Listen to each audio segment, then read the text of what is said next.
So you've just put out your latest single, Always, Yeah. haven't you? Which has a wonderful music video Yeah. with it, which if you guys at home haven't seen it, I would recommend you go and watch it. I really enjoyed it when I watched it. Thank you. Do you want to tell us a bit about what that song's about? Yeah. So I wrote that song the end of 2019 with my friend Archie Folkes, who's also a singer-songwriter from London, and I just had this piano little whirly motif actually, and I had the line about leave the TV on, it gets so quiet when you're gone, I'll watch people selling houses or something about, and that in my head was like just painted a picture of loneliness, just watching dodgy daytime TV. Mm-hmm. And then it sort of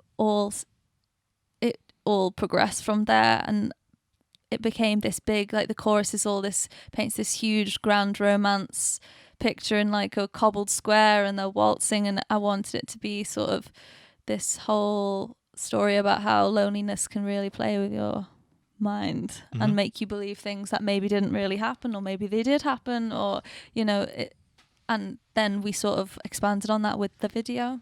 Yeah. But yeah, we wrote that, and then in the summer Archie came over to my house and we spent a week recording that and another song just from my house, and he produced it. It was his first like proper production, because normally he's obviously just an artist and writing. So yeah, we just did it all through the pandemic really. Yeah. Oh, nice. For the people at home, can you sort of describe what the video is like? It's kind of hard to... Yeah, so it came from my idea that when I wrote the song, I knew the scene I was seeing, which was a sort of a square or cobbled street in a foreign country, maybe like Turin or somewhere beautiful, with the dusky sky and the glowy lamps and buildings, and this, I saw this like city park scene where there would be like an old 50s style dance sequence. So I saw this huge crazy thing and I thought it'd be funny if I tried to dance. Like, wouldn't that be funny? I haven't danced at school, like PE, and I thought I really enjoy making music videos. They're really important to me. I just love it, and if no matter who sees it, I don't care. For me, it goes hand in hand with the song. Yeah. And if I can try and do one, I will try my best. And I just had this crazy idea, but I knew I wanted to do this dance, and then at the end it all fall apart, as if it wasn't. At first I thought maybe the sides should fall apart, or I wanted to come up with an idea of how to have this grand scene, and then throughout it you realize it's not really real, almost like the Truman Show, and then at the end there's like on the last beat it all falls apart, and the boy disappears, and this whole romance was it real, was it not, so we sort of came up with the idea that I was speaking to, because we made it with a really, really small group of us, and it was mainly just me and my friend, really close friend Ollie Bradley Baker from West Kirby, who made like all my old videos, and we sort of like met when we were young and we grew together, and we made like the first videos we made were like me just running around a field, really low budget, just like in the lakes, just frolicking around a field for the day.